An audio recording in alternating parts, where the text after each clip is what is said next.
Hello students, welcome to गणित learning. आज की इस वीडियो में हम लोग पढ़ेंगे आपका चैप्टर 4 जो कि है आपका विद्युत धारा।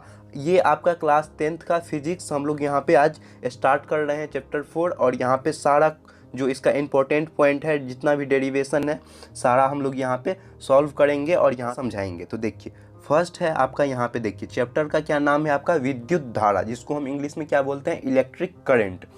तो इलेक्ट्रिक करंट होता क्या है? तो सबसे पहले फर्स्ट वर्ड है यहाँ पे आपका इलेक्ट्रिक, उसके बाद है करंट। तो देखिए, इलेक्ट्रिक के बारे में इस दोनों को मिला के बनाया आपका इलेक्ट्रिक करंट, मतलब विद्युत धारा।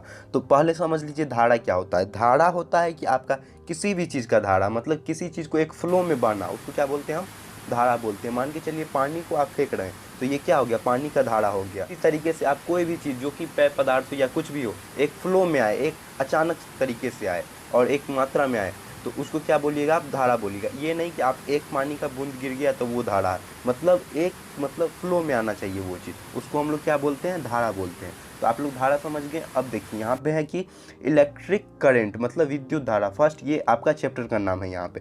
तो विद्युत धारा कहते किसको है? विद्युत धारा होता है आवेश के सतत प्रवाह को हम विद्युत धारा कहते हैं।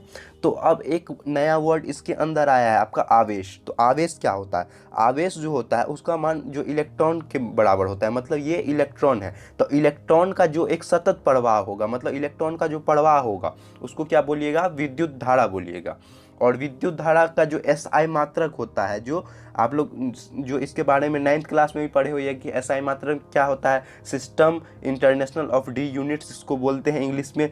मतलब एसआई मात्रक क्या होता है, इसका एम्पियर होता है, जिसको हम सिंबॉलिक, जो उसका सिंबल होता है वो क्या होता है आपका ए होता है। मतलब एम्पियर का जो सिंबल होता है वो ए होता है। समझ गए विद्युत धारा क्या होता है? यहाँ पे पहले हम इसका डिफिनेशन देखेंगे, उसके बाद हम आपको समझाएंगे कि विद्युत धारा का उपयोग हम लोग किस किस चीज़ों में करते हैं और इसको हम लोग यहाँ पे क्यों पढ़ते हैं। तो ये सारी चीज़ हम आगे बताएंगे। पहले इसका हम यहाँ पे डिफिनेशन बता देते हैं, फिर हम आगे इस चीज़ को हम बताएंगे। तो देख लीजिए, जो हम डिफिनेशन बताएंगे उसमें इन सब वर्ड का यूज होगा। तो पहले आप ये समझ लीजिएगा कि ये वर्ड होता क्या है, तब तो आप उसके बारे में जब समझाएंगे तो समझ पाइएगा। इसलिए यहाँ पे पहले वो चीज़ हम आपको डिफिनेशन में बता देते हैं।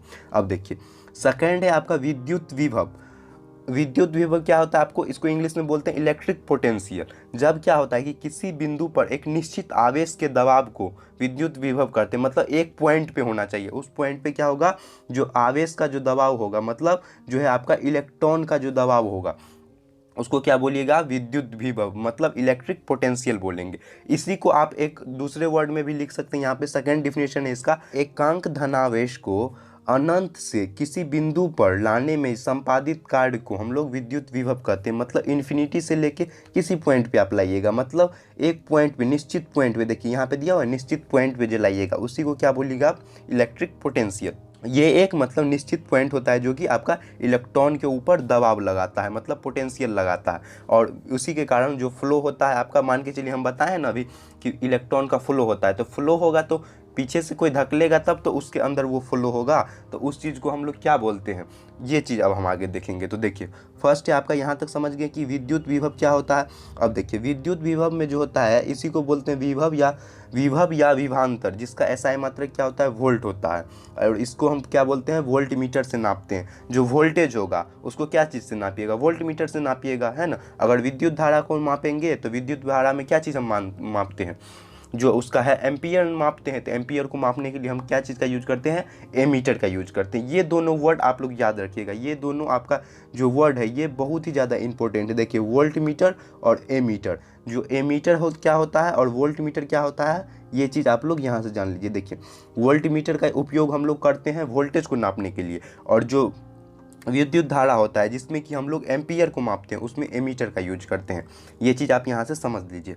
अब देखिए, एक आपका नया पॉइंट है यहाँ पे, ये है आपका विभवांतर। विभवांतर क्या होता है? विभवांतर जो होता है वो, इसको हम बोलते हैं पोटेंशियल डिफरेंस।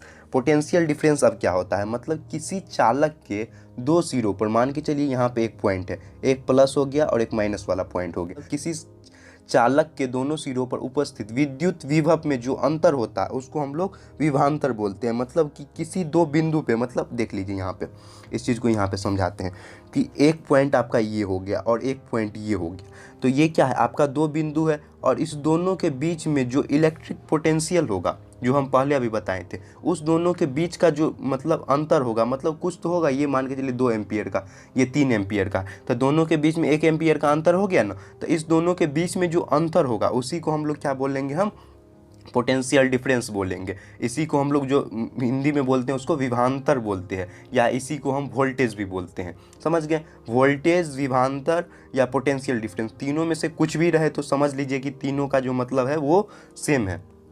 और इसी को जब दूसरे शब्द में आप बोलिएगा कि इकाई धनावेश को एक बिंदु से दूसरे बिंदु तक ले जाने में कार्य को उन दोनों बिंदु के बीच का जो है वो, उसको हम क्या बोल देंगे, विभवांतर बोलेंगे। और इसको जो मापेंगे उसको क्या बोलेंगे, हम वोल्ट मापी, या मतलब वोल्टेज जो मापते हैं उसी से मापा जाता है, जिसको हम वोल्ट मीटर से मापते हैं। समझ गए आप लोग विभवांतर क्या होता है। तो जो वोल्टेज होता है वो क्या करता है, इलेक्ट्रॉन को धकेलता है, यहाँ से पास करवाता है, तो इलेक्ट्रॉन आगे की तरफ जाता है। मतलब यहाँ पे इलेक्ट्रॉन जो आगे बढ़ता है वो वोल्टेज के कारण ही आगे बढ़ता है, वोल्टेज उसको पीछे से धकेलता है तो वो आगे चलता है। तो देखिए, पीछे से धकेला तो वो आगे चला, लेकिन जब करंट उसके अंदर उत्पन्न होगा वो क्यों होगा, तो इस चीज़ में एक मेन रोल होता है आपका रेसिस्टेंस का भी। तो देखिए यहाँ पे देखिए, रेसिस्टेंस मतलब इसको हम बोलते हैं हिंदी में प्रतिरोध। तो प्रतिरोध होता है क्या है, प्रतिरोध होता है किसी चालक में प्रवाहित धारा के प्रचंड रुकावट को क्या बोलिएगा, प्रतिरोध बोलिएगा। मतलब कि धारा में जो मतलब चालक, तो एक वर्ड आ गया यहाँ पे चालक। तो यहाँ पे हम इस चीज़ को भी समझाएंगे कि चालक क्या होता है, अचालक क्या होता है। तो पहले अब अभी आप समझ लीजिए, चालक के लिए हम एक चीज़ यहाँ पे बताए थे, मान के चलिए चांदी है, तांबा है, एल्यूमिनियम, इस सब टाइप का आप लोग तार देखे होइएगा। तो ये तार जो होता है वो इसी टाइप का क्यों यूज करते हैं, हम लकड़ी का क्यों नहीं बना लेते हैं, कांच का क्यों नहीं बना लेते हैं। तो ये सब में क्या होता है, वो अचालक होता है और ये चालक होता है, जो हम फर्स्ट में बताएं, चांदी, तांबा, लोहा। तो आप चालक समझ गए कि चालक क्या हो गया। इसमें क्या होता है, धारा प्रवाह होता है, मतलब इलेक्ट्रॉन का फ्लो होता है। तो वो इलेक्ट्रॉन के जो फ्लो होता है, उस फ्लो को जो रोकता है उसी को हम लोग क्या बोलते हैं, प्रतिरोध बोलते हैं। ये भी आपका करंट उत्पन्न करने में ये भी एक इम्पॉर्टेंट चीज़ है, मतलब रेसिस्टेंस का होना ज़रूरी है, तभी आपका जो है वो करंट उत्पन्न होता है।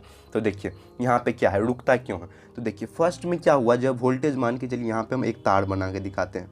तो देखिए एक आपका लाल कलर का तार है और एक दूसरा तार आप ले लीजिए किसी दूसरे कलर का, ये आपका ग्रीन कलर का तार ले लिए। ये आपका पॉजिटिव तार हो गया और ये एक आपका निगेटिव तार हो गया। अब बताए थे कि जब इलेक्ट्रॉन का पास होगा तो यहाँ से जो भेजेगा, यहाँ से जो पासिंग हो रहा है, तो ये क्या हो रहा है, आपका इलेक्ट्रॉन पासिंग हो रहा है, मतलब ये आपका यहाँ से इलेक्ट्रॉन पास हो रहा है। तो इलेक्ट्रॉन को जो धकेल के भेजेगा ये क्या होता है, वोल्टेज होता है। लेकिन जो रोकता है उसको हम प्रतिरोध बोलते हैं, मतलब उसको रेसिस्टेंस बोलते हैं। तो अगर किसी भी चीज़ का मान के चलिए इधर से धारा जा रहा है, लेकिन फिर क्या करना है, इसको जब जाने के बाद ये वापस जब लौट के आता है वो इसमें होता है, इस तार में, नीचे वाले तार में, जो कि माइनस वाला तार होता है। तो इसको हम लोग गर्म तार भी बोलते हैं और इसको क्या बोलते हैं, ठंडा तार बोलते हैं। ज़्यादातर जो आपका पॉजिटिव तार होगा वो आपका रेड कलर का होगा, समझ गए।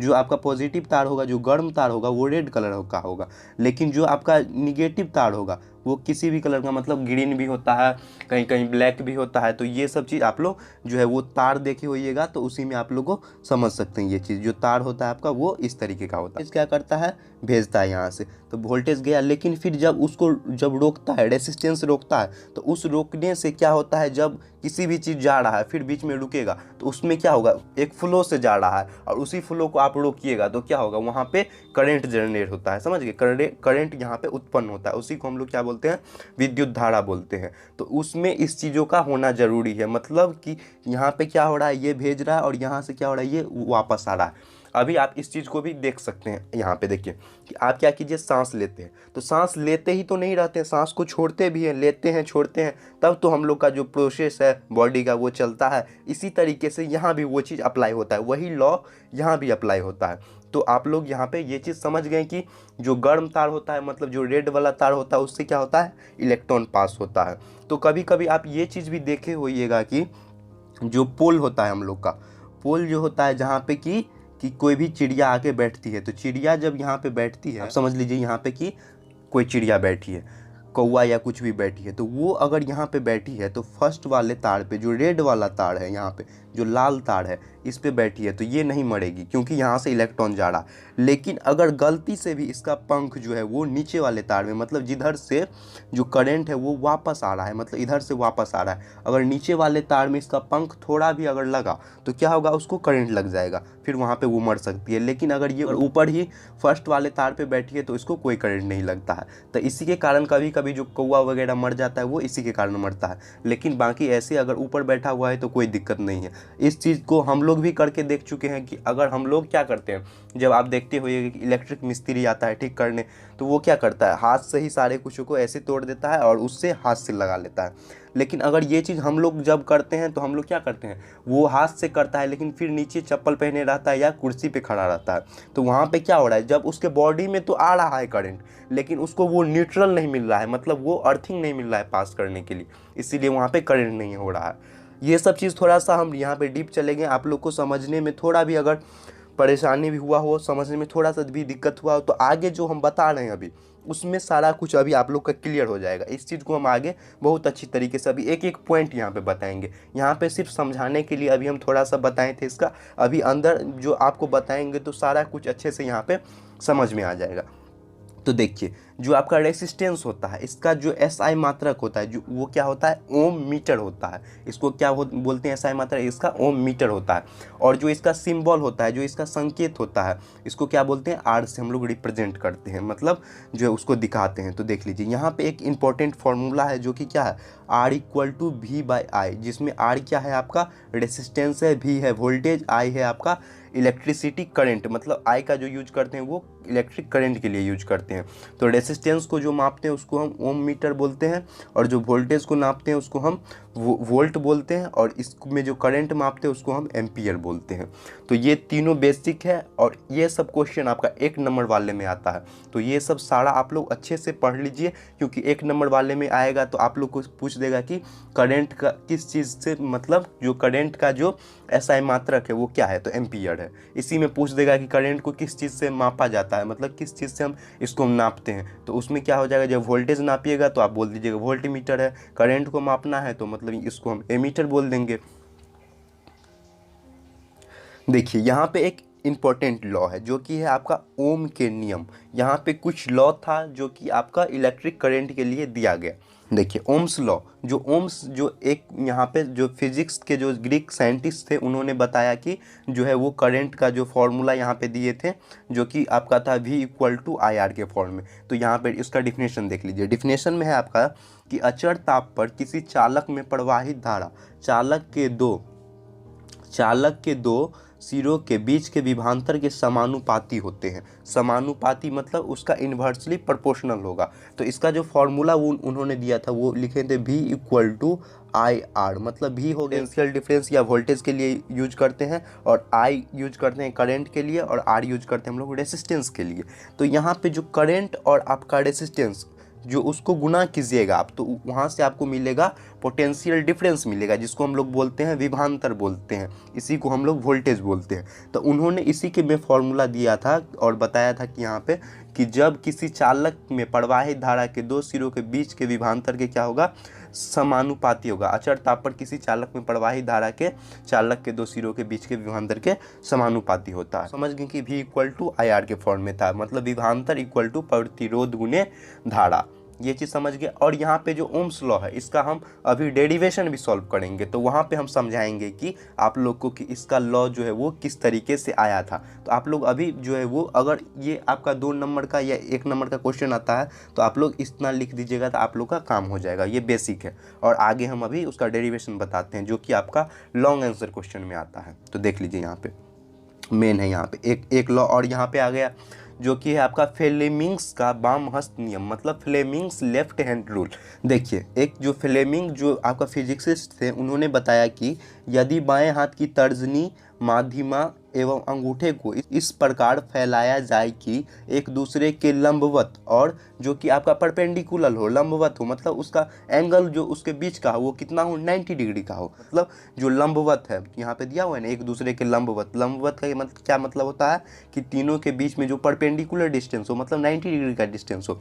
यदि तर्जनी चुंबकीय क्षेत्र को, अगर तो माध्यमा क्या है, विद्युत धारा को बताता है, और क्या है अंगूठा आपका क्या है उस पर लगने वाले बल को, मतलब जो उसके बीच में जो फोर्स लगेगा उसके बारे में बताता है। तो ये आपका फ्लेमिंग्स के लॉ थे यहाँ पे। तो ये भी बेसिक है आपका, यहाँ पे सारा अभी एक्सपेरिमेंट करके दिखाएंगे, यहाँ पे बताएंगे, तो वो चीज़ आप लोग को अच्छे से समझ में आ जाएगा। तो देखिए अब नेक्स्ट लॉ है यहाँ पे जितना भी आपका लॉ है उसको एक जगह करके यहाँ पे लिख दिए हैं कि समझने में आपको कोई यहाँ पे दिक्कत नहीं होगा। और देखिए नेक्स्ट है आपका ऑस्टेड लॉ। जो ऑस्टेड थे, तो ऑस्टेड जो ये लॉ दिए थे, ये आपका जो है वो क्लास लेते समय इनका जो एक्सीडेंटली, मतलब जो कोई भी जो आप लोग सोचते रहते तो माइंड में कोई नया नया थॉट्स आता है ना, तो इसी तरीके से इन्होंने जब क्लास ले रहे थे अपना लेक्चर, तो वहाँ पे जो है वो इन्होंने इस चीज़ को मतलब देखा कि जब विद्युत धारा प्रवाहित हो रहा था, तो वहाँ पे जब जो कंपास या किसी चीज़ को ले गए तो वहाँ पे क्या हुआ कि जो उसका चारों तरफ क्या था चुंबकीय क्षेत्र, मतलब जो कि वहाँ पे चुंबकीय क्षेत्र मतलब वहाँ पे उत्पन्न हो रहा था। तो ऑस्टेड ने बताया कि जिस प्रकार चुंबक के चारों ओर चुंबकीय क्षेत्र उत्पन्न हो जाता है, ठीक उसी प्रकार के किसी चालक में विद्युत धारा प्रवाहित हो तो उसके चारों ओर चुंबकीय क्षेत्र उत्पन्न हो जाएगा। जब किसी चालक में विद्युत धारा प्रवाहित होगा तो उसके चारों ओर चुंबकीय क्षेत्र उत्पन्न हो जाएगा। कि इसी चीज़ को शॉर्ट में यहाँ पे लिखा हुआ है, विद्युत धारा अपने चारों ओर चुंबकीय क्षेत्र उत्पन्न करती है। ये चीज़ आपको याद करने के लिए है कि विद्युत धारा क्या होगा, आपका चारों ओर चुंबकीय क्षेत्र उत्पन्न होगा। लेकिन एग्जाम के अंदर आए तो उस चीज़ को थोड़ा सा ब्रीफली अच्छे से लिख दीजिए कि यहाँ पे जिस प्रकार चुंबक के चारों ओर चुंबकीय क्षेत्र उत्पन्न हो जाता है, ठीक उसी प्रकार चालक में विद्युत धारा प्रवाहित हो रही है और उसके चारों ओर क्या होगा, चुंबकीय क्षेत्र उत्पन्न होगा। जितना भी अगर आपका जो देखिए क्वेश्चन जिस टाइप से पूछ रहा है उसी टाइप से आप लोग आंसर दीजिएगा, तो आप लोग को अच्छे से यहाँ पे सारा कुछ जो है वो हो जाएगा। मान के चलिए 1 नंबर का क्वेश्चन है और आप वहाँ पे सारा 1 पेज लिखे जा रहे हैं, तो उस चीज़ को यहाँ पे ध्यान देना है कि कैसे आपको लिखना है। तो वो चीज़ इस नोट्स को आप लोग जब पढ़िएगा तो आप लोग को अच्छे से समझ में आ जाएगा। ये नोट्स आपको डिस्क्रिप्शन बॉक्स में मिल जाएगा और टेलीग्राम पे मिल जाएगा, तो आप लोग वहाँ से ये चीज़ देख सकते हैं।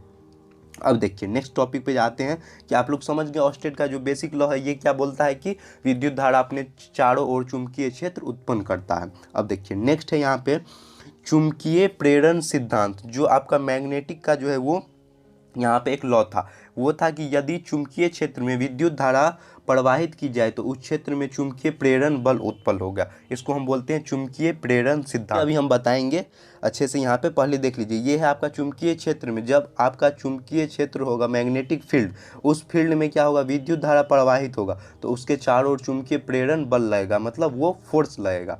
ये चीज़ समझ गया, इसको हम लोग बोलते हैं चुंबकीय प्रेरण सिद्धांत। ये आपका एक छोटा सा टॉपिक है इस चैप्टर के अंदर। और देखिए ये तो हम अभी बताए थे कि विभवांतर इक्वल टू प्रतिरोध गुणे धारा, जो कि आपका जो है वो ओम्स लॉ को यहाँ पे सेटिस्फाई करता है। विभवांतर मतलब पोटेंशियल डिफरेंस, प्रतिरोध मतलब रेसिस्टेंस, और धारा मतलब करंट हो गया। यहाँ पे जितना भी इंग्लिश है वो चीज़ आप लोग पढ़िए, ये चीज़ आप लोग को आगे अच्छे से काम देगा। और देखिए यहाँ पे एक इम्पोर्टेंट है, यहाँ पे यदि प्रतिरोध श्रेणी क्रम में हो तो उसका कुल मान क्या होगा, R equal to R1 plus R2 plus R3 होगा। और यहाँ पे अगर समांतर क्रम में हो तो इसी चीज़ को हम लोग लिखेंगे 1/R equal to 1/R1 plus 1/R2 plus 1/R3। इस दोनों फार्मूला को यहाँ पे अभी प्रूव करके यहाँ पे दिखाएंगे कि ये फार्मूला कैसे यहाँ पे आता है। इस चीज़ को हम अभी इसी वीडियो में यहाँ पे दिखाएंगे कि ये फार्मूला जो है ये कैसे आया आपका। तो यहाँ पे इस चीज़ को भी हम अभी बताएंगे। देख लीजिए यहाँ पे ये बेसिक फार्मूला आपका, ये आपका 1 नंबर में आता है, तो आप लोग इस तरीके से लिख सकते हैं R equal to R1 plus R2 plus R3, जो कि श्रेणी क्रम के लिए है, और समांतर क्रम के लिए ये चीज़ इस तरीके से होगा। अब देखिए नेक्स्ट बताते हैं यहाँ पे कि किसी चालक का जो प्रतिरोध का जो है वो किस किस बातों पे निर्भर करता है। मतलब यहाँ पे कि आपका प्रतिरोध जो होगा, जो रेसिस्टेंस होगा, वो किन बातों पे निर्भर करेगा। तो रेसिस्टेंस आपका क्या पर निर्भर करता है, लंबाई पे, मोटाई पे, प्रकृति पे और ताप पे। मतलब ये किस चीज़ पे निर्भर करेगा, ये आपका कंडक्टर जो होगा, जो चालक का लंबाई होगा, मोटाई होगा, किस प्रकृति का है, और उसका जो टेम्परेचर है वो क्या है। मतलब उसका जो लंबाई क्या है, मोटाई, प्रकृति में क्या हो गया आपका कि वो गोल्ड है, सिल्वर है, या आपका कॉपर है, या आपका जो एल्यूमिनियम है, ये किस चीज़ का तार का बना हुआ है। मतलब कंडक्टर जो होता है, कंडक्टर मीन्स मतलब कि जिस चीज़ से हम लोग जो चालक को भेजते हैं। तो अभी इस चीज़ को बताएंगे कि चालक होता क्या है और जो है वो अचालक वगैरह क्या होता है, वो चीज़ हम बताएंगे। तो प्रतिरोध आप लोग अभी समझे थे कि रेसिस्टेंस होता है, और रेसिस्टेंस निर्भर करता है आपका जो है वो इन सब बातों के ऊपर कि लंबाई, मोटाई, प्रकृति और ताप उसका क्या है। देखिए दिया हुआ है, प्रतिरोध का मान बढ़ने पर धारा का मान क्या होता है, कम होता है। तो ये चीज़ क्यों होता है, ये चीज़ देख लीजिए। फॉर्मूला क्या होता है इसका, R इक्वल टू होता है आपका V/I।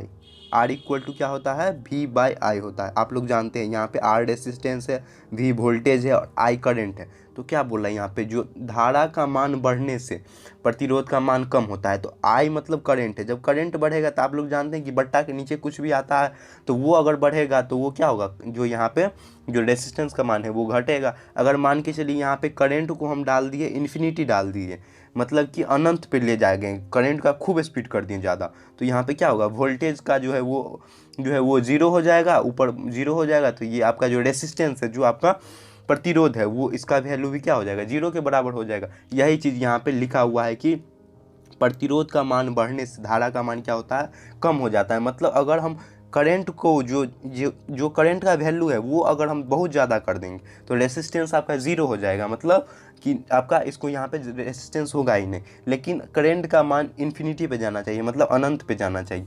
ये नहीं होगा क्योंकि जो है आपका करंट का मान कितना भी ज़्यादा कीजिएगा, जो आइडियली जो चीज़ होता है उसमें क्या होता है, रेसिस्टेंस भी होता है, वोल्टेज भी होता है और यहाँ पे करंट भी होता है। तीनों का होना ज़रूरी है। उसके बाद क्या होता है, किसी भी चालक को, कंडक्टर को आपका जो है वो सुचारू रूप से चलता है। अब देखिए एक पॉइंट है यहाँ पे, चालक। अभी हम बताए थे, बहुत देर से बता रहे हैं चालक चालक, लेकिन चालक होता क्या है अब समझ लीजिए। चालक को इंग्लिश में हम लोग बोलते हैं कंडक्टर।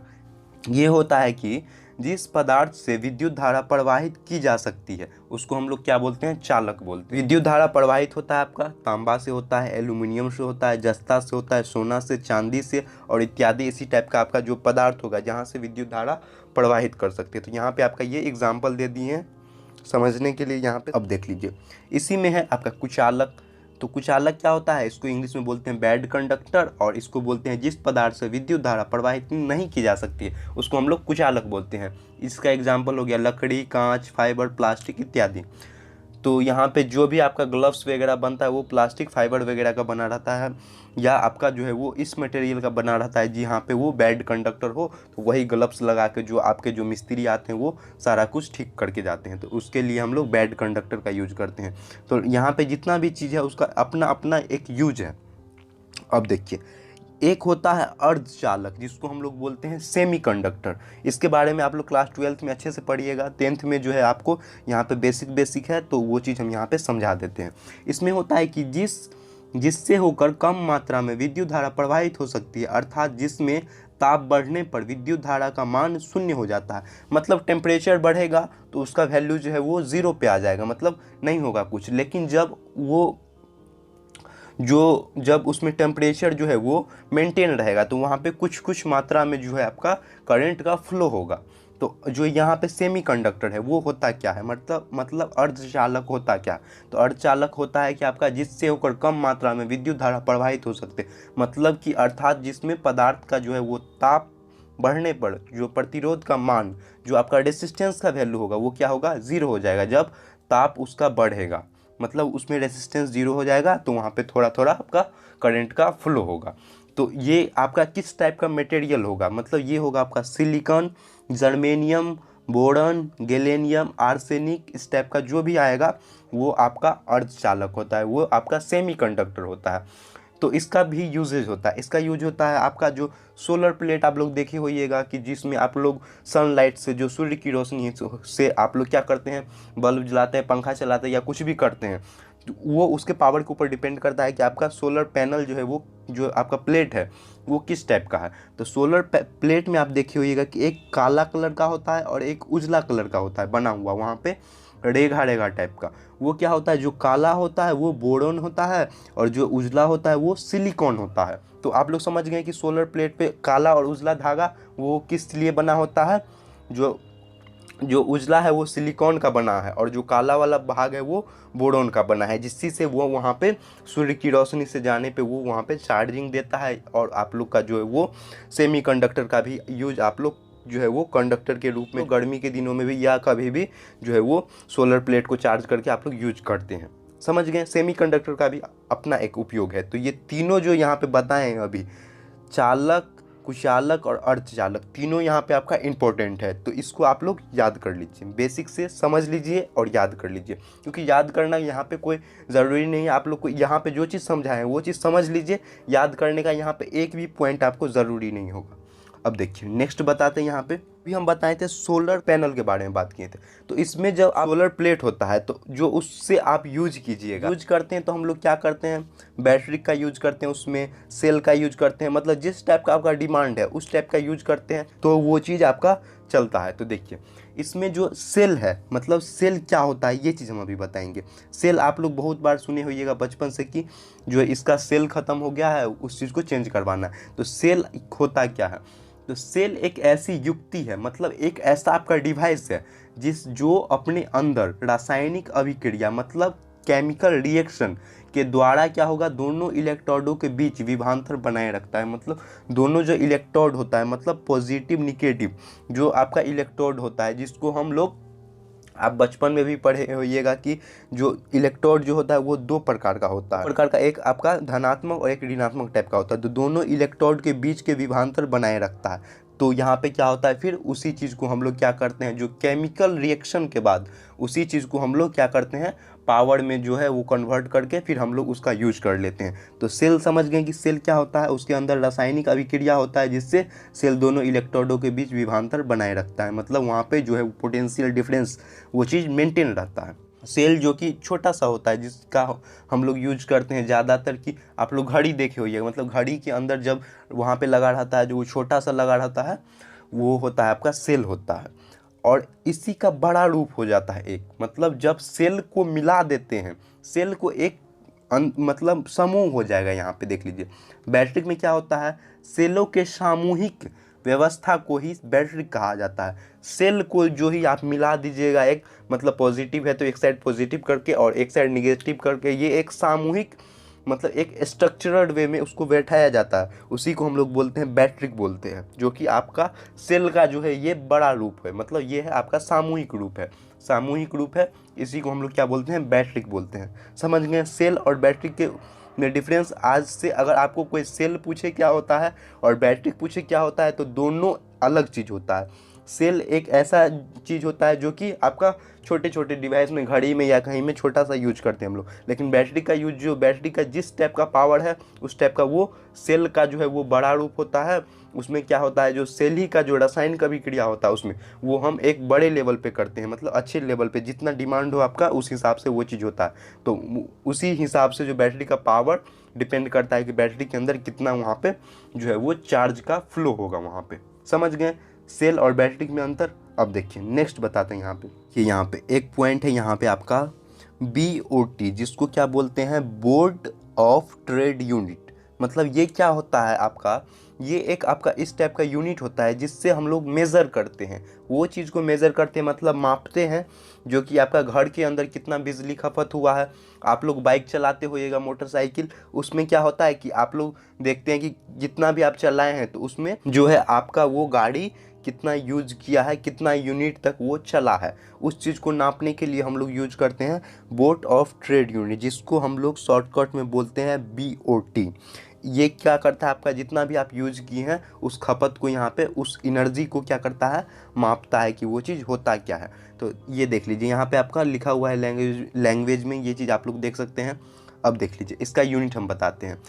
एक यूनिट इक्वल टू क्या होता है, एक BOT यूनिट, मतलब दोनों का मतलब सेम है। कहीं पे लिखा रहेगा एक यूनिट या कहीं पे लिखा रहेगा आपका एक BOT यूनिट। तो एक BOT यूनिट मतलब होता है 1 किलोवाट आवर, 1 किलोवाट आवर। और इसी चीज़ को जब आप जूल में कन्वर्ट करते हैं, हम लोग जानते हैं कि जो एनर्जी होता है जो आप लोग यूज करते हैं यूनिट, उसको क्या करते हैं आप लोग जूल में लिखते हैं। तो जूल में लिखते हैं वो होता है आपका 3.6 गुने 10⁶ जूल, 3.6 गुने 10⁶ जूल। तो आपका अगर कहीं भी लिख लिया रहा है कि एक BOT इक्वल टू कितना जूल, तो आप इस चीज़ को यहाँ पे कन्वर्ट कर दीजिएगा। अगर यही आपका किलोवाट आवर में पूछे तो आपको इस तरीके से यहाँ पे इस दोनों को इस तरीके से याद करके समझ लेना। देखिए नेक्स्ट पॉइंट बताते हैं आपका, यहाँ पे एक नेक्स्ट पॉइंट आता है आपका फ्यूज़ आता है।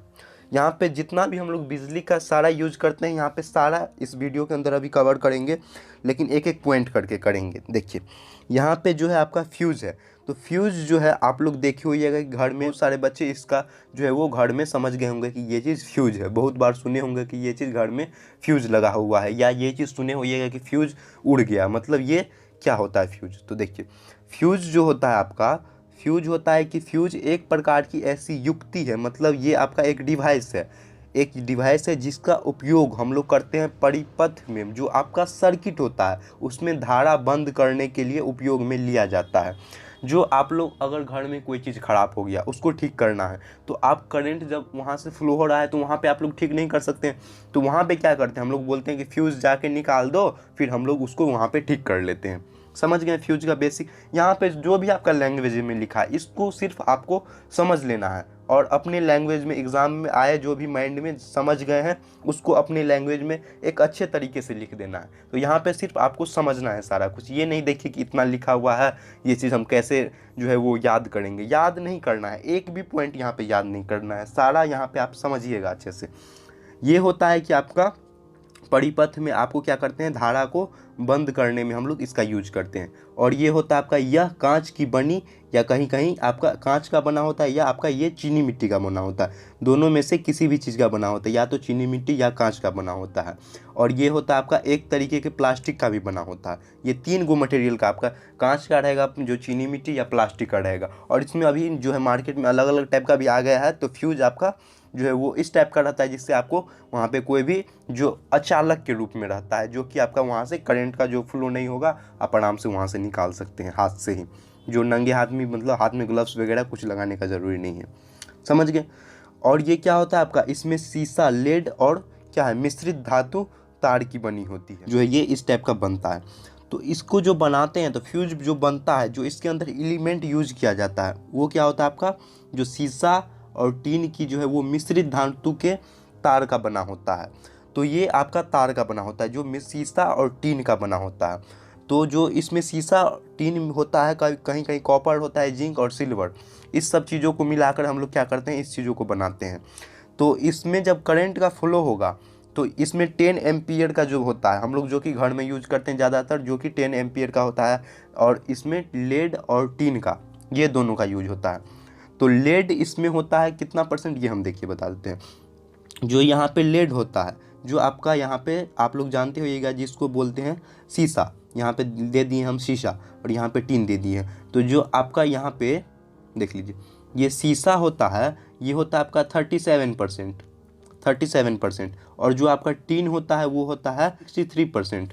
ये हो गया आपका 63%, और ये हो गया, देखिए टीन हो गया 63%, और ये हो गया 37%। 37% कांच और 63% आपका हो गया टीन हो गया। इस दोनों को मिलाकर जो मिश्रित धातु बनता है, जो मिश्रित होता है, उसी को हम लोग यूज करते हैं, फ्यूज में यूज करते हैं। इसमें क्या होता है कि ज़्यादा करंट के लिए, अगर सबसे ज़्यादा अगर होगा करंट वाला, तो उसमें कॉपर और सिल्वर टाइप का यूज करेंगे हम लोग। तो जो हम लोग घर में यूज करते हैं वो प्रायः आपका जो है वो लेड और टीन का ही बना होता है। और जो हम लोग जो बड़े लेवल पे यूज करते हैं उसमें कॉपर का भी होता है, सिल्वर का भी होता है, और जो है वो जिंक का भी होता है।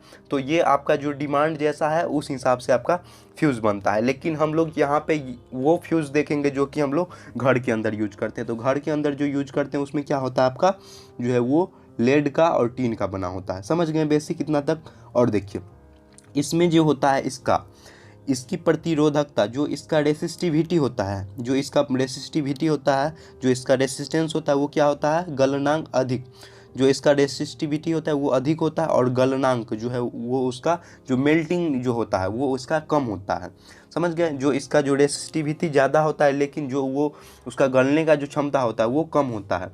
जब परिपथ में धारा की प्रबलता की आवश्यकता से अधिक बढ़ जाती है तो फ्यूज का तार पिघल जाता है, और जो है वो परिपथ टूट जाता है। जो सर्किट जो हम बनाए हुए हैं वो सर्किट क्या होता है, यहाँ से मान के चलिए बैटरी लगा के यहाँ से जोड़े हैं, बैटरी नहीं, ये आपका एसी करंट पे ही चलता है ज़्यादातर फ्यूज़ वाला।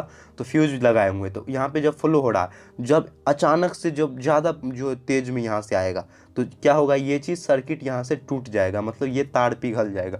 तार पिघल जाएगा तो यहाँ पे आप पंखा लगाए हैं, बल्ब लगाए हैं, कुछ भी लगाए हैं, वो चीज़ आपका क्या हो जाएगा, बच जाएगा, मतलब ख़राब होने से बच जाएगा। इसीलिए हम लोग फ्यूज़ का यूज करते हैं। परिपथ को जो है में जो जितना भी हम मेरा डिवाइस लगा हुआ है, पंखा, बल्ब, टीवी, कुछ भी लगाए हुए हैं हम लोग यूज करने के लिए, वो चीज़ हमारा ख़राब ना हो, उस चीज़ के लिए हम लोग फ्यूज का यूज करते हैं। समझ गए? यहाँ पे जो है, यहाँ पे इसको जलने से बचने के लिए हम लोग यहाँ पे इसका यूज करते हैं। यहाँ पे सारा आपका लिख दिया हुआ है लैंग्वेज में, ये चीज़ आप लोग यहाँ से पढ़ के समझ सकते हैं। अब देखिए, ये एक आपका यहाँ पे इम्पोर्टेंट पॉइंट है आपका, यहाँ पे हीटर। हीटर होता क्या है? हीटर एक प्रकार की युक्ति है, एक डिवाइस है जिसका हम लोग यूज करते हैं। किस चीज़ में यूज करते हैं? हम लोग हीट एनर्जी के लिए यूज करते हैं। और हीट एनर्जी को क्या होता है, जब आपका जो इलेक्ट्रिक एनर्जी होता है, जो विद्युत ऊर्जा होता है, उसको क्या करता है हीटर जो है, वो जो ऊष्मा वाली ऊर्जा में जो है वो कन्वर्ट करता है। इलेक्ट्रिक एनर्जी को क्या करता है आपका जो है वो टेम्परेचर वाला जो एनर्जी होता है, जो ऊष्मीय एनर्जी होता है, उसमें कन्वर्ट करता है। तो उस चीज़ को हम लोग हीटर बोलते हैं। अब देख लीजिए, यहाँ पे उसी चीज़ को लिखा है, जो विद्युत ऊर्जा को ऊष्मा की ऊर्जा में रूपांतरित करता है, मतलब कन्वर्ट करता है। हम लोग जानते हैं कि कोई भी एनर्जी जो होता है, एनर्जी कभी भी नष्ट नहीं होता है, एनर्जी एक फॉर्म से दूसरे फॉर्म में ट्रांसफॉर्म होता है। समझ गए?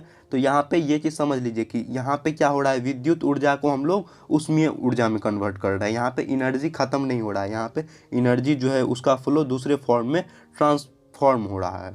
समझ गए?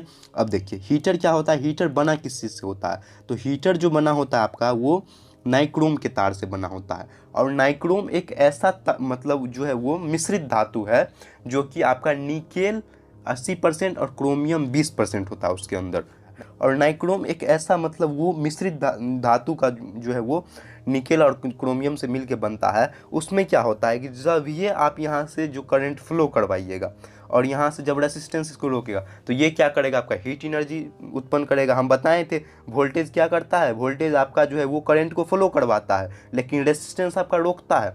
जब ये रोकिएगा किसी भी चीज़ को, कोई भी आदमी मान के चलिए यहाँ से जा रहा है, उसको आप बिना मतलब का वहाँ पे रोकिएगा, वो आपसे कि ऑब्वियसली है कि वहाँ पे झगड़ा होगा ना। लेकिन यहाँ पे क्या होता है, तीसरा आदमी जो यहाँ पे देखने वाला होता है, उसको मज़ा आता है, फ़ायदा होता है वहाँ पे।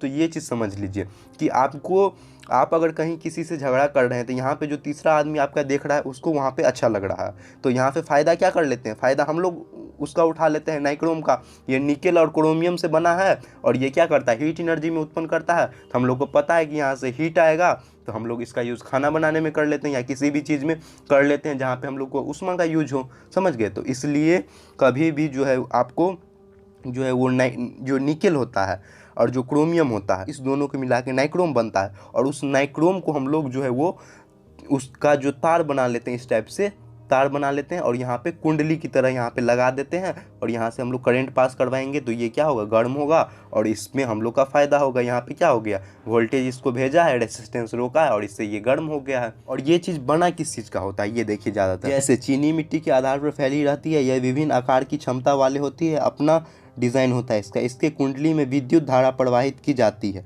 हम लोग अभी बताएं कि इस टाइप से एक स्प्रिंग जैसे आपका बना रहता है, इसको हम लोग बोलते हैं कुंडली बोलते हैं। इसके अंदर कुंडली एक अलग होता है, ये कुंडली हो गया आपका फिजिक्स के अंदर, समझ लीजिए। मतलब आप लोग देख सकते हैं हीटर के अंदर ये लगा होता है, तो इसमें धारा यहाँ से प्रवाहित होता है, और इसमें रेसिस्टेंस रोकने का कोशिश करता है। फिर वहाँ से क्या होता है कि वो चीज़ वहाँ पे हीट एनर्जी कन्वर्ट हो जाता है इस चीज़ में। तब वह क्या हो रहा है यहाँ पे देखिए, तब कुंडली में विद्युत धारा प्रवाहित की जाती है, तब गर्म होकर वो ऊष्मा उत्पन्न करती है। इसका उपयोग हम लोग पानी गर्म, खाना बनाने और बहुत सारे चीज़ों में हम लोग इसका हीटर का यूज करते हैं। समझ गए हीटर का यूज क्या होता है, किस तरीके से बनता है, सारा बेसिक है। आप लोग को जो भी समझा रहे हैं ये चीज़ बस समझ लीजिए, और इसको अपने माइंड में रख लीजिए कि किस तरीके से होता है। और यहाँ पे आपको एग्ज़ाम में आएगा तो कुछ भी आपको याद करने का ज़रूरी नहीं होगा, सारा यहाँ पे बेसिक है। समझ गए? ये आप लोग जो है वो रियल लाइफ में भी जो कॉमर्शियली सारे चीज़ों का यूज आप लोग कर चुके हैं। अब देखिए, ये पॉइंट है आपका, एक है विद्युत इस्त्री, इसको बोलते हैं हम लोग इंग्लिश में इलेक्ट्रिक प्रेस, जिसको हम लोग आयरन भी बोलते हैं। ये क्या होता है, ये एक प्रकार का युक्ति है, मतलब एक डिवाइस है जो विद्युत ऊर्जा को ऊष्मीय ऊर्जा में कन्वर्ट करता है, जो आपका इलेक्ट्रिक एनर्जी को जो हीट एनर्जी में कन्वर्ट करता है। जो है वो क्या होता है, ये एक ऐसा डिवाइस है जिसका उपयोग हम लोग कपड़ा को आयरन करने में करते हैं। और क्या है, स्त्री का जो इस्पात का बाड़ होता है वो बना होता है किस चीज़ से, वो जस्ता के ऊपर क्या होता है, नाइक्रोम की कुंडली लगाकर।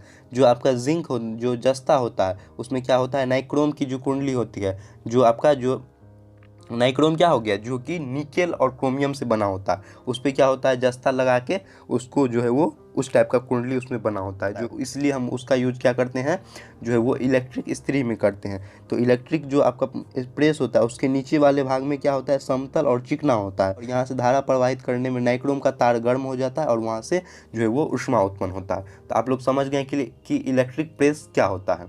अब देखिए नेक्स्ट पॉइंट है आपका इलेक्ट्रिक बल्ब। तो यहाँ पे जो हम बात करेंगे इलेक्ट्रिक बल्ब के बारे में, तो ये बल्ब होगा कि आप लोग बचपन में देखे होइएगा, जो पीला वाला बल्ब आता था 100 वाट का, इस बल्ब के बारे में बात करेंगे। यहाँ पे हम एलईडी बल्ब के बारे में नहीं बात करेंगे, एलईडी बल्ब का कॉन्सेप्ट अलग है। यहाँ पे हम इलेक्ट्रिक बल्ब के बारे में बात करेंगे, जो कि आप लोग देखे होइएगा 100 वाट का जो बल्ब आता था एक पीला टाइप का, और इसमें अलग अलग टाइप का भी आता है आप लोग वो चीज़, तो यहाँ पर हम उसी टाइप का बात करेंगे। तो ये है आपका कि यह एक ऐसी युक्ति है, एक ऐसा डिवाइस है जो कि विद्युत ऊर्जा को जो है वो प्रकाश ऊर्जा में, लाइट एनर्जी में जो है वो ट्रांसफॉर्म करता है। तो जो आपका इलेक्ट्रिक एनर्जी को लाइट एनर्जी में ट्रांसफॉर्म करता है वो क्या होता है, आपका इलेक्ट्रिक बल्ब करता है। ये क्या होता है, टंगस्टन से बना होता है, ये टंगस्टन का जो है वो बना होता है। इसका जो फिलामेंट जो अंदर में लगा होता है फिलामेंट, वो होता है आपका टंगस्टन का बना होता है। हम बताए थे अभी कि जो भी आपका जो अभी जो रेसिस्टेंस में बताए थे कि उसका लंबाई मोटाई प्रकृति पे निर्भर करता है उसका रेसिस्टेंस, तो इसी तरीके से जो आपको अभी बताएं कि सब जगह अलग अलग चीज़ का हम यूज कर रहे हैं। हीटर में किए थे नाइक्रोम का यूज, जो विद्युत इस्त्री था इसमें नाइक्रोम और जस्ता का यूज किए थे, अभी बल्ब में हम टंगस्टन का यूज कर रहे हैं। तो यहाँ पे इस टाइप से क्यों यूज कर रहे हैं, क्योंकि जब उसका वोल्टेज जब पास होगा और रेसिस्टेंस पास होगा और वहाँ से जो चीज़ निकलेगा वो सब के लिए अलग अलग है। तो ये सारा पहले एक्सपेरिमेंट हो चुका है, तब हम इस चीज़ों को यूज कर रहे हैं। एक्सपेरिमेंट जो हमारे जो साइंटिस्ट वगैरह थे वो चीज़ किए थे, तब यहाँ पे हम उस चीज़ को यहाँ पे समझा रहे हैं।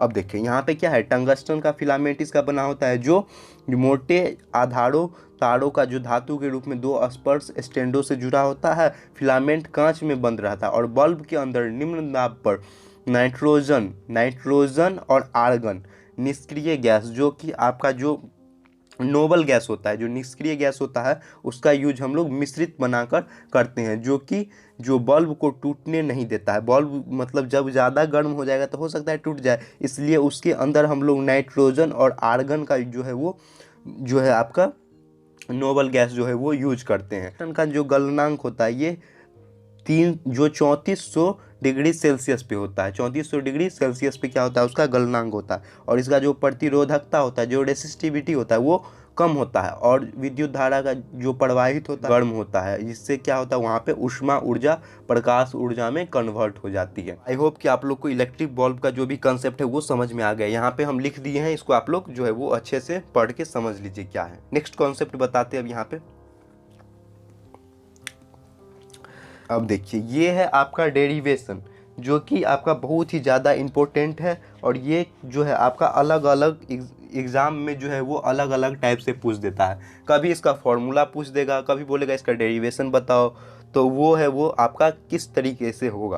तो डेरिवेशन का मतलब हो गया कि इसको यहाँ पे हम जो है वो प्रूव करेंगे कि आपका जो है वो फॉर्मूला भी बताए थे ना कि क्या होता है, R=R1+R2+R3 होता है, जो कि श्रेणी क्रम में होता है। तो यहाँ पे हम इसको प्रूव करके यहाँ पे अभी बता रहे हैं। ये देखिए यहाँ पे है कि आपका प्रतिरोधकता श्रेणी क्रम समूहन, ये होता है कि जब किसी परिपथ में, जब सर्किट में क्या होगा, एक से अधिक प्रतिरोध एकांतर क्रम में, जब जो रेसिस्टेंस होगा वो एकांतर क्रम में, इसको बोलते हैं एकांतर क्रम, मतलब जो एक अथी में है, एक सीध में, समझ गए। अगर इसी यही जब एकांतर क्रम मतलब ये अपने में अपोजिट रहे तो उसको बोलेंगे हम जो है वो विपरीत क्रम बोलेंगे, इसको हम बोलते हैं एकांतर क्रम। तो एकांतर क्रम में जुड़े हो तो ऐसे प्रतिरोध के समूहन को हम लोग क्या बोलते हैं, श्रेणी क्रम समूहन। इसको यहाँ पे पहले हम आपको डायग्राम से समझा देते हैं, फिर देखिए यहाँ पे क्या हो रहा है कि यहाँ पे हम बैटरी लगा दिए हैं, जो कि एक पॉजिटिव चार्ज है और यहाँ पे निगेटिव चार्ज है। यहाँ से करंट आई पास करवा रहे हैं, जो कि आई करंट यहाँ से जाते हुए आई जा रहा है। यहाँ पे R1 रेसिस्टेंस है, यहाँ पे R2 है, यहाँ पे R3 है। ये तीन क्या है, आपका प्रतिरोध है। नीचे ये लगा है, ये आपका वोल्टेज लगा हुआ है, वोल्टेज जिसको हम अभी बताए थे कि विभवांतर होता है, ये चीज़ लगा हुआ है। और यहाँ से आई करंट यहाँ से पास हो रहा है, समझ गए, यहाँ पे आई करंट यहाँ से पास हो रहा है, समझ गए, आई करंट जा रहा है और यहाँ से आ रहा है। बताए थे आपको करंट जाएगा और करंट आने का भी रास्ता होना चाहिए, सारा कुछ रेसिस्टेंस बीच में जुड़ता है, उसके बाद वहाँ पे करंट जो है वो उत्पन्न होता है और वहाँ पे जो वोल्टेज धकेलता है और क्या है, रेसिस्टेंस रोकता है। ये चीज़ दिमाग के अंदर लगा लीजिए कि वोल्टेज क्या करता है, इलेक्ट्रॉन को धकेलता है और रेसिस्टेंस रोकता है। इसी के कारण क्या होता है, आपका जो है वो करंट का फ्लो होता है, मतलब करंट जो है वो उत्पन्न होता है। ये चीज़ समझ लीजिए। यहाँ पे डायग्राम समझ गए कि आई करंट भेजे हैं, यहाँ से I1 R1 R2 R3 से पास हो गई, यहाँ पे आई करंट यहाँ पे फिर वापस आ रहा है, जो कि यहाँ पे अर्थिंग लगा होता है, जो कि आपका एसी में रहता है। यहाँ पे एसी यहाँ पे डीसी के लिए भी कॉन्सेप्ट होता है। तो ये चीज़ यहाँ पे पहले हम जो भी लिखे हैं उसको हम यहाँ पे समझा देते हैं। अब देख लीजिए, यहाँ पे इसको समझ लीजिए। यहाँ पे देख लीजिए, लिखे हैं कि माना कि R1 R2 R3 क्या है, परिपथ AB में श्रेणी क्रम में जुड़े हुए हैं। I प्रवाहित हो रही धारा है और इसके बीच के सिरे का विभवांतर V1 V2 V3 है और AB के बीच का कुल विभवांतर V है। यही चीज़ हम अभी समझाए थे कि ये आपका क्या है, वोल्टेज है, ये रेसिस्टेंस है और यहाँ से आई करंट हम पास करवा रहे हैं और यहाँ पे ये बैटरी लगा हुआ है, समझ गए। और देखिए यहाँ पे इसी को लिखे हुए हैं, V इक्वल टू क्या होगा, V1 plus V2 plus V3। भी आप लोग को बताए थे कि ओम का जो लॉ होता है, ओम्स लॉ क्या होता है, V इक्वल टू क्या होता है, IR होता है या RI, कुछ भी बोलिए। जब आप वोल्टेज को, विभवांतर को क्या निकालते हैं, विभवांतर निकालने के क्या करते हैं, प्रतिरोध गुने धारा को गुना करते हैं, तो वहाँ पे उसका पोटेंशियल डिफरेंस मतलब विभवांतर निकल जाता है। तो यहाँ पे क्या किया, ओम के लॉ से ये चीज़ लिख दी हम R इक्वल टू RI जो R2I R3I, ये क्यों लिखे हैं समझ गए, ये ओम्स लॉ से हम लिखे हैं यहाँ पे कि V इक्वल टू होता है आपका जो है वो RI होता है, रेसिस्टेंस गुने करंट, मतलब जो आपका जो है वो जो प्रतिरोधक गुने धारा होता है, इसीलिए हम यहाँ पे ये चीज़ लिखी दी है। अब क्या किए हैं, जब मेरा आप लोग जानते हैं कि जो इक्वेशन होगा, तो इक्वेशन में आप लोग अगर किसी भी तरीके से गुना करते हैं या भाग करते हैं तो दोनों साइड कीजिएगा तो उसमें कोई अंतर नहीं आएगा। तो आई से क्या कर रहे हैं हम यहाँ पे, दोनों तरफ जो है वो भाग दे रहे हैं। आई से क्या कर रहे हैं, यहाँ पे दोनों तरफ भाग दे रहे हैं, आई से दोनों तरफ भाग दे रहे हैं। तो यहाँ पे भाग दे दिए, क्या हो गया, R/I, यहाँ पे R1/R जो I करके, यहाँ पे R2/I करके, यहाँ पे R3/I, नीचे क्या है, I से भाग दे दिए। जब I से आप भाग दीजिएगा तो क्या होगा, I से I कट जाएगा, यहाँ पे I से I कट गया, कट गया, कट गया, तो क्या बच गया, R equal to R1, R equal to क्या है यहाँ पे, R1 plus R2 plus R3। समझ गए कि इस तरीके से आप लोग यहाँ पे जब डेरिवेशन आएगा तो आप लोग इस तरीके से यहाँ पे प्रूव कर सकते हैं इस चीज़ों को। तो ये क्वेश्चन जो आपका है ये आपका दीर्घ उत्तरीय में पूछ सकता है या कभी कभी अति लघु उत्तरीय में पूछ सकता है। तो आप लोग इस चीज़ को देखिए कि आपका जो है वो कुछ क्वेश्चन किस टाइप का है और आप लोग इस तरीके से इसको प्रूव कीजिए। नेक्स्ट बताते हैं अब इसी का जो है वो आपका यहाँ पे श्रेणी क्रम बताएं, अब इसी का हम यहाँ पे समांतर क्रम बताते हैं, जो कि आपका फॉर्मूला क्या होता है, R1/R equal to 1/R1 plus 1/R2 plus 1/R3। इस चीज़ को यहाँ पे अभी बताते हैं। देखिए ये देखिए, ये है आपका प्रतिरोध के समांतर क्रम समूहन। यहाँ पे क्या होता है कि जब एक से अधिक प्रतिरोध क्या होता है कि परिपथ में विपरीत क्रम में जुड़े हों, जो कि एक समूहन में समांतर क्रम समूहन कहे जाते हैं। मतलब समांतर, आप लोग जानते हैं कि समांतर में क्या होता है, दो रेखाएं ऐसे खींची है तो उसको क्या बोलिएगा आप, समांतर बोलिएगा। इस तरीके से जो सामने आमने सामने जो भी हो, इस तरीके से इसको क्या बोलेंगे हम, समांतर बोलेंगे। ये आप लोग जानते हैं बचपन से। तो देखिए यहाँ पे पहले हम इसका सर्किट दिखा देते हैं, डायग्राम से समझा देते हैं, फिर उसको हम समझाएंगे। यहाँ पे फर्स्ट देखिए यहाँ बैटरी लगा हुआ है और यहाँ से क्या हो रहा है, आपका आई करंट यहाँ से पास हो रहा है, यहाँ सर्किट में गया, फिर आई से यहाँ हुआ, और यहाँ से आई करंट जब गया तो क्या हुआ, यहाँ पे जब इस पॉइंट पे आके देखिए, इस पॉइंट पे क्या हुआ, बट गया, ये I1 बट गया, ये I2 बट गया और ये I3 बट गया। ये तीनों करंट यहाँ से I1 इस तरीके से गया और यहाँ पे देख लीजिए ये I2 गया इस तरीके से, और यहाँ पे एक समझाने के लिए यहाँ पे हम अलग अलग कलर का यूज करें हैं, और यहाँ से I3 गया। तीनों करंट यहाँ से इस पॉइंट से डिस्ट्रीब्यूट हो गया, मतलब अलग अलग बट गया। यहाँ से क्या चीज़ चला था, आपका आई करंट चला था, और यहाँ पे क्या है, R1 रेसिस्टेंस, R2 और यहाँ पे R3 रेसिस्टेंस है, जो कि है आपका, इसको हम बोलते हैं प्रतिरोधकता। ये आपका यहाँ से गया और यहाँ से फिर आते हुए इस पॉइंट पे टर्मिनेट हो गया, मतलब यहाँ पे मिल गया, और यहाँ से मिल के क्या हुआ, आई जब पास किए थे तो यहाँ पे मेरा क्या आ जाएगा, आई आ जाएगा। बताए थे कि हम लोग क्या करते हैं, सांस लेते हैं और छोड़ते हैं, इसी तरीके से क्या होता है, करंट जाता है, फिर वही क्या है, आता भी है। तो आप समझ गए कि आई करंट भेजे और यहाँ से क्या हुआ, करंट का फ्लो फिर इधर से आया, जिसके कारण ये सर्किट इसी तरीके से फिर यहाँ पे कंप्लीट होगा, यही लूप चलते रहेगा, फिर यहाँ से क्या हो रहा है, ये सर्किट आपका बना रहेगा। तो ये सर्किट होता क्या है, यहाँ पे देख लीजिए। यहाँ पे इस चीज़ को हम पहले समझाते हैं कि यहाँ पे क्या हुआ, आई से टर्मिनेट होकर गया और यहाँ पे फिर आई आ गया। इसी चीज़ को यहाँ पे लिखा हुआ है, देखिए वर्ड्स में यहाँ पे लिखा हुआ है, मान लिया कि R1 R2 R3 क्या है, प्रतिरोध परिपथ में ए बी से क्या है, समांतर क्रम में जुड़े हुए हैं, जिसमें I1 I2 I3 क्या है, धारा प्रवाहित हो रही है। यदि परिपथ में I धारा प्रवाहित हो रही है तो सिरों के कुल विभवांतर क्या है, V है। मतलब जो होगा तो इसके बीच में कुछ विभवांतर होगा ना, जो वोल्टेज होगा, वो भी चीज़ आप यहाँ पे लिख लीजिएगा V करके, जैसे हम पिछले में लिखे थे। देखिए यहाँ पे ये चीज़ छूट गया, आप ऐसे लिख सकते हैं, यहाँ पे ऐसे करके यहाँ पे वोल्टेज लिख लीजिए V1, ये V2 और यहाँ पे V3 करके इस तरीके से आप लिख सकते हैं। यहाँ पे वोल्टेज यहाँ पे हो रहा है पास। तो ओम के नियम से हम लोग जानते हैं कि क्या होता है, जब इसको लिख सकते हैं I1 = I2 I3, ये चीज़ लिख सकते हैं, क्योंकि I हम जब पास करवाए हैं, देखिए यहाँ से जब I पास हुआ है तो ये I1 I2 और I3 ये 3 करंट हुआ है। तो ये 3 करंट किसको मिला के हुआ है, I को मिला के हुआ है ना। तो I = हम लिख सकते हैं ना कि I1 + I2 + I3। ये कॉन्सेप्ट समझ गए। यहाँ पे I1 I2 I3 क्यों लिखे हैं I के जगह पे, क्योंकि ये यहाँ पे बट गया है अलग अलग फॉर्म में, तो ये यहाँ पे इसलिए लिखा हुआ है I = I1 + I2 + I3। ओम के नियम से अब इसी चीज़ को हम चेंज कर देते हैं। ओम का नियम क्या होता है, V = क्या होता है, IR के फॉर्म में होता है ना, V = IR होता है। जानते हैं आप लोग, V = क्या होता है, IR होता है। और यहाँ पे क्या है, I लिखना है, तो I = क्या हो जाएगा, इसी में लाइएगा तो V इधर आ जाएगा, तो V/R हो जाएगा, है ना। तो यहाँ पे वही चीज़ को लिखें, I = V/R, I = V/R1, I2 = V/R2, I3 = V/R3। अब यहाँ पे क्या है, V ऊपर है, सब में भी है, तो हम जानते हैं कि किसी भी चीज़ से ऊपर नीचे भाग कर सकते हैं। तो यहाँ पे क्या है, दोनों तरफ भाग कीजिएगा, तो V से हम क्या किए, दोनों तरफ भाग दे दी। तो ये V से V कट गया, ये V से V कट गया, ये V से V कट गया और V यहाँ से कट गया। तो क्या बच गया यहाँ पे, 1/R = 1/R1 = 1/R2 = 1/R3। तो यहाँ पे ये चीज़ क्या हो गया, आपका प्रूफ हो गया। तो यही था आपका समांतर क्रम और श्रेणी क्रम में आप लोग इस तरीके से कर सकते हैं। ये समांतर क्रम के लिए था और ये आपका है, ये समांतर क्रम था, ये आपका है जो ये श्रेणी क्रम है। समझ गए।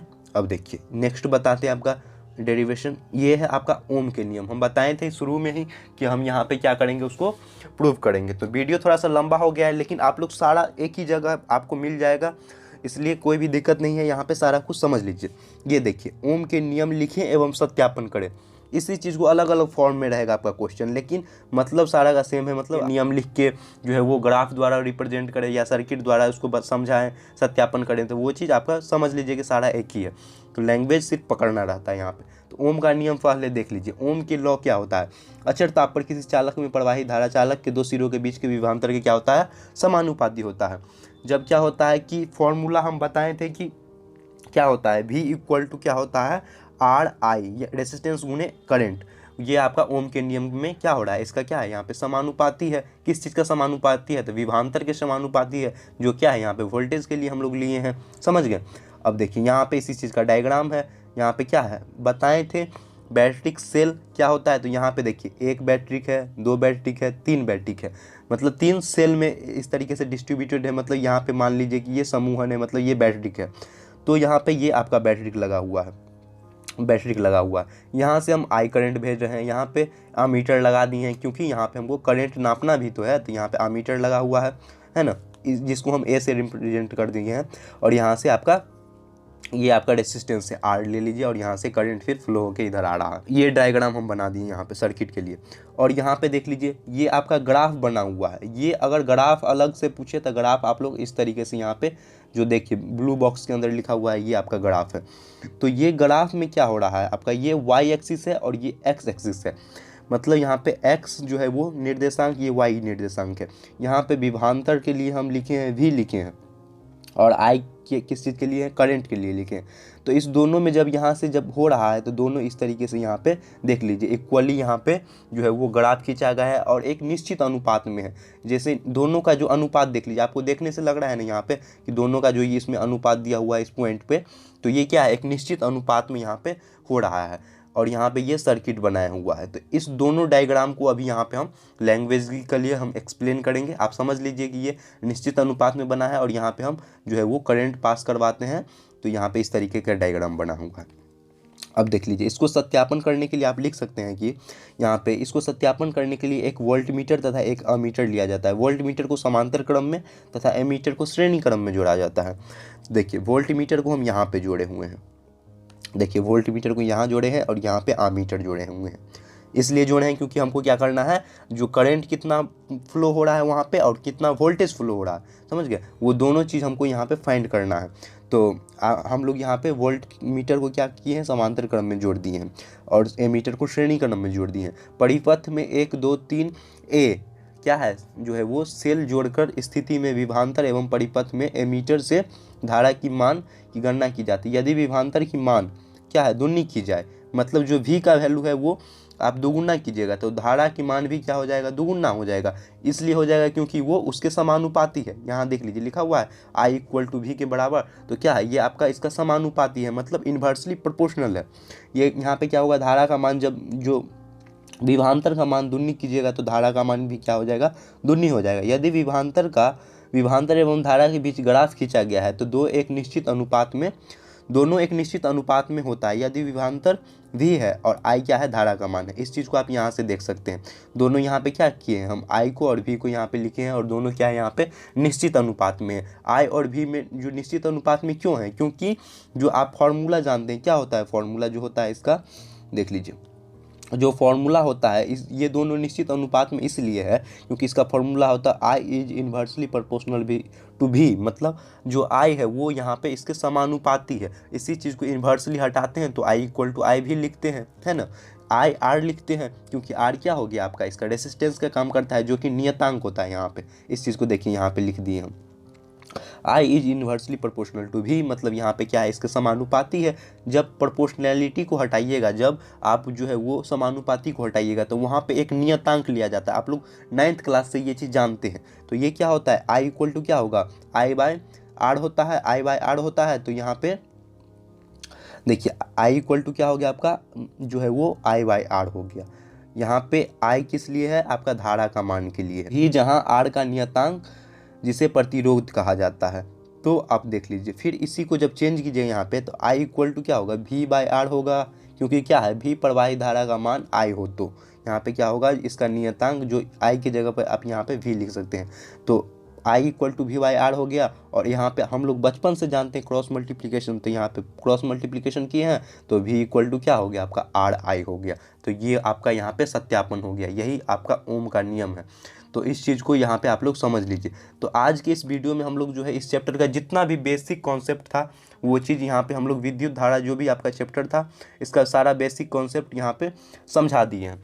और यहाँ पे वीडियो थोड़ा सा लंबा हो चुका है, तो जितना भी आपका भारतीय होने का बुक का जो भी क्वेश्चन है वो आप खुद से बनाइए। अगर कोई भी क्वेश्चन बनाने में दिक्कत होता है तो आप नीचे कमेंट कीजिए, आपको जो है उसका आंसर आपका टेलीग्राम पे अपलोड कर दिया जाएगा, जो कि टेलीग्राम पे आप लोग लिखिएगा गणित लर्निंग तो वहाँ पे मिल जाएगा आपका, और वहाँ से आप लोग उसको डाउनलोड करके वहाँ से पढ़ सकते हैं। और इस वीडियो के अंदर जो भी हम पढ़ाए हैं अभी उसका PDF लेना है तो उसके लिए आप लोग डिस्क्रिप्शन बॉक्स में भी जो है वो उसका मिल जाएगा, और टेलीग्राम पे भी हम अपलोड कर देंगे। दोनों जगह में से किसी एक जगह से ले लीजिए, आपका जो है वो सारा चीज़ आपका हो जाएगा। बेसिक है सारा, और जितना भी बताए हैं इसके अंदर तो वो आपको याद करने का एक भी ज़रूरी नहीं है। किसी भी चीज़ को आप याद नहीं कीजिए, जिस तरीके से समझाए हैं उसको आप लोग समझ लीजिए, और क्या है फिर उसके बाद आप लोग का जो है वो अच्छे से सारा जो है वो रिमाइंड हो जाएगा। कोई भी चीज़ आप लोग को याद करने का यहाँ पे जो है वो ज़रूरी नहीं होगा, आप लोग सारे कुछ अच्छे से समझ लीजिएगा। आगे के वीडियो में हम नेक्स्ट चैप्टर को यहाँ पे कंटिन्यू करते हैं।